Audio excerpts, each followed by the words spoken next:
So, welcome back to this chapters on definite integral or the fundamental theorem of calculus. My apologies for making such a long video about Riemann sum, sigma, and sigma sum, and things like that. And now we're not going to use it anymore. My apologies. I'm so sorry. I'm making such a long video about them, and then now, from now on, after this, we're not going to use them anymore. Um, okay. Now we're gonna back to this fundamental theorem of calculus. Now, what is it? Now, why are we using this instead of using Riemann sum? Now, the fundamental theorem of calculus is also known as what we call it is the definite integral. Usually we use them to measure the area under the curve. All right, so how am I going to do this? All right, so allow me to introduce. So first, let's differentiate what indefinite integral is and what indefinite integral is. All right, so let me call definite integral as di, short form, you know, and indefinite integral as ii, short form. Aye, aye, Captain! So what usually di or definite integral usually give me is give me a scalar. So usually it give me a number. All right, it give me whatever. This usually give me a number. All right. And the second thing, we use them to measure the area under the curve. All right. And sometimes not just area, it can measure me volume and a lot of different things. Measure a lot of different things. And of course, later on, we will talk more about those different things that we are going to measure. I think it's going to experience a little bit laggy-ish. Now, for the indefinite integral, what it's doing for me, it is a antiderivative. All right. So again, antiderivative, so meaning if I give you a function and I ask you what is the antiderivative of that function, it give me the whole family of the antiderivative function. And of course, it gave me a function instead of giving me a scalar or a number. All right. And so that is the definite integral. So in general, how we're going to do the definite integral. So if for example, I want to evaluate in an interval a and b of a function of f of x, right? And allowed me to take note that if I have a big f and I derive the big F, then I got a small function of f of x. All right, so this is what I want. And so let's imagine, so what I'm drawing, so what my objective is. So imagine I have this f of x, right? Is I want to evaluate from the interval a and b, a to b, right? And so all right, so now how am I going to do this? So now we have the fundamental theorem of calculus. So this is how what I do with the fundamental theorem of calculus instead of dividing to subinterval like the Riemann sum. I should stop talking about that. All right, so now,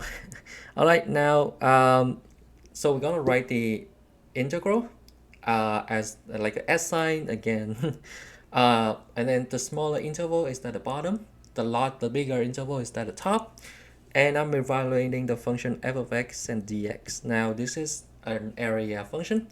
Now what I'm gonna do is I'm going to integrate this function up. So I have like big F of x, right? And I'm evaluating from b to a. So this is how we usually will write it. And the way we do it is to take f of b minus f of a, and usually giving me our number, and that is how we do the definite integral. All right, and again, the typical topics, it's typical concept is for, again, measure a lot of different things, area, volume, blah blah blah blah. All right, so let's do an example. All right, so let's pick an example exactly in the video about the Riemann sum, right? I'm trying to measure the area under the curve in the interval between 0 and 1 of the function of f of x is equal to x squared. Now, how we do this? So if you want to draw the graph, you can draw the graph. For me, drawing it is not like it look like a absolute value of x. All right, so I draw a parabolic curve. I don't care about it anymore. Let's make it 1. All right, so I'm revaluing the interval from 0 to 1. All right, and so what I'm going to do is I'm going to write, so I'm asking what's the area under this curve right here. And so the area here is equal to, well, the integral from 0. So again, the bigger one right at the top, the lower one right at the bottom, so from 0 to 1 of the function x squared dx, right? And so what I'm going to do with this is, well, again, so I know if I integrate this one, so this is a simple integrate problem. If you don't know, just rewind back to like the second video, or no, the first video when I'm talking about integrating, and that's how I can converting from x squared to here. And so I'm evaluating from 1 0. All right, and so what I'm going to do is just like before, I written f of b minus f of a cube, and so what I got is 1 over 3.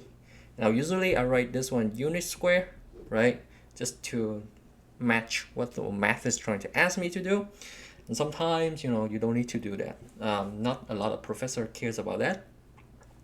Yeah, so let's let's do some more examples. Probably a couple, 2 more, and then we can call it a day.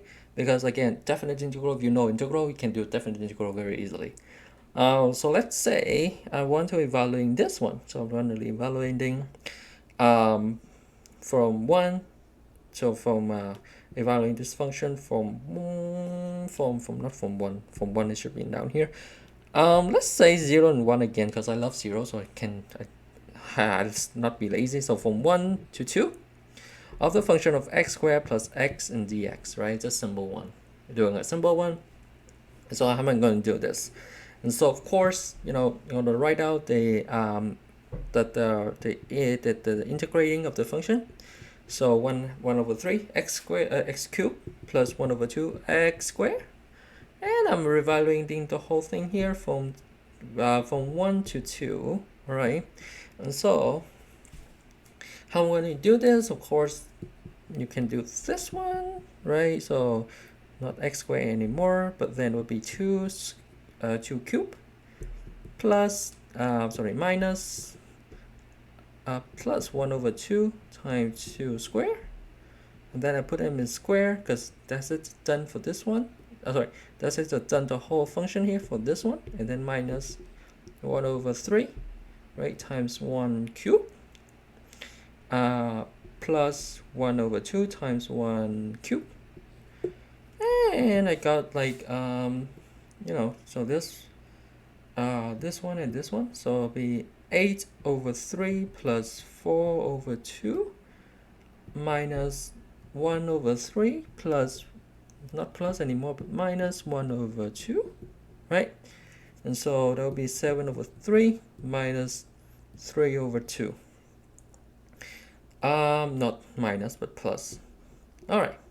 So, right. So now you may have a question of like, instead of doing the whole thing just like this, integrating. So I did mention in the integrating video that you can integrate one by one. For example, like AB, right?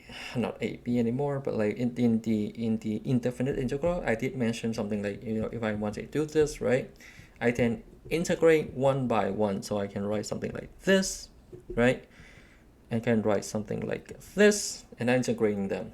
Now, can I do the same thing on definite integral? Let's check out.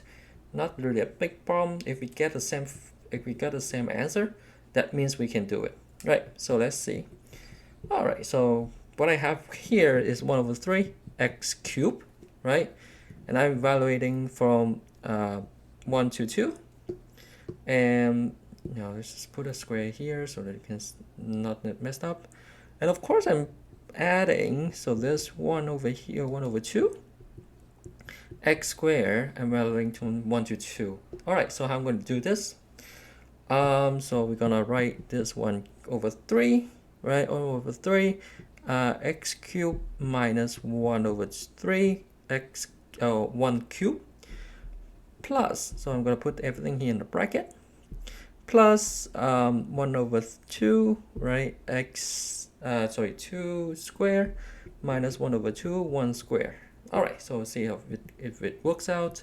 8 over 3 minus 1 over 3 plus 4 over 2 minus 1 over 2.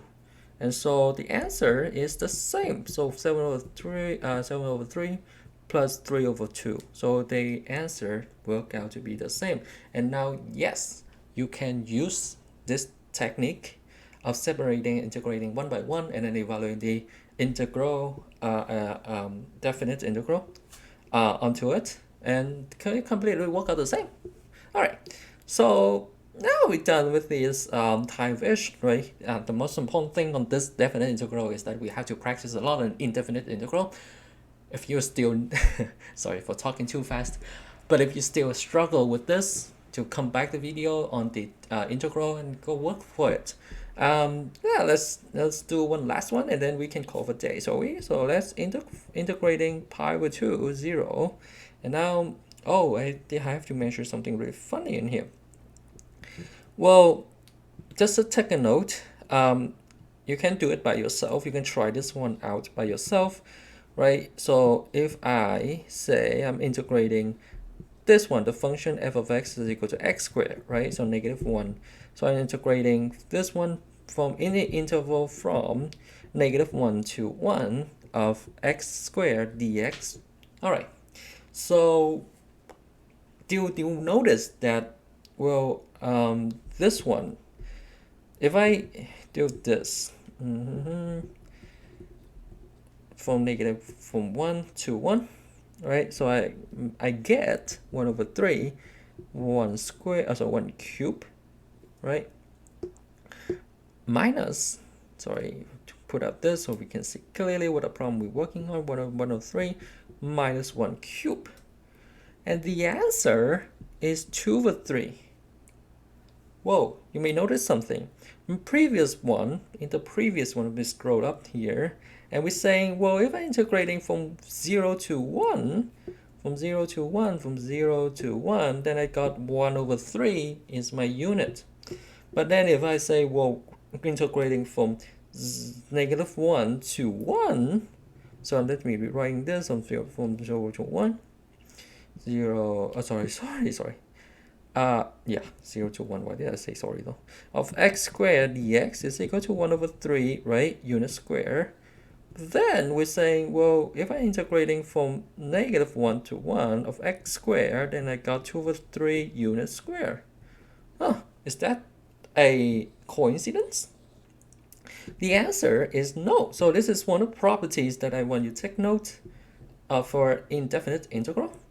That is, if I'm measuring from -a to a, these two are the same, a of a function of f of x dx, then I have my right to say, well, it's 2 times I'm doing from 0 to a, right? F of x dx.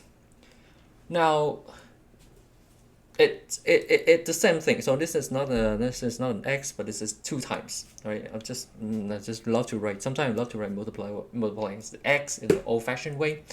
But again, yeah, so you have your right to do this. All right, so this is one of the property that I want you to take note. And of course, it saves you a lot of time because again, you have a 0 right here and measuring with 0. Nice. All right. Now, so let's try it out. Let's try it out on 2, right? Let's try it out again. Like I did say pi over 2, right? Let's not be lazy. Pi over 2, evaluating from pi over 2 to 3 pi over 2. Can I do that? I don't think so.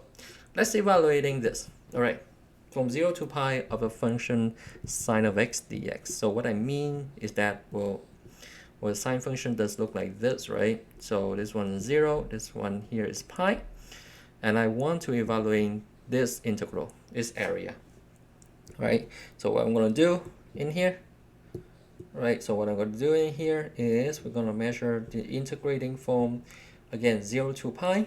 So I should do it something as I say, 0 to pi of this function sine of x dx. All right, so let's do the sine of x dx. And so we know, so let's say, well, we know, I will always forget about this, so that's why I have to take note of this. So we know that if I derive the sine, we get the cosine of x. If I derive the sine cosine of x, then I got negative sine of x. And so, ouch. So this, for this one, what I would get is negative cosine of x, and I evaluate from pi, from 0 to pi again. See, always write from down to the bottom, and I always have a habit of writing the top to the bottom. That's the reason. That's one of my mistake that kind of messed up my talking. And so yeah, let's reevaluate this one. So I got this cosine of x, so cosine of pi, right, minus cosine of 0. So now cosine of pi, well, negative of negative 1 minus 1. So I have 0. Interesting. All right. So, It was at this moment he knew. He fucked up. oh, that's why I got it. That's why I got. That's why I got. uh, I forgot to put the 0 since they are 0. Right, that's why I got 0. I was like, huh, did I even messed up everything? So it's 1 plus 1. That's right, equal to 2 unit square. That's why, what did I just do? All right, so yeah, so making sure that you don't make silly mistakes as I did. Yeah, so that, everything there. So I'm kind of done with this definite integral. It's pretty short, right? See you in the next one. Bye bye.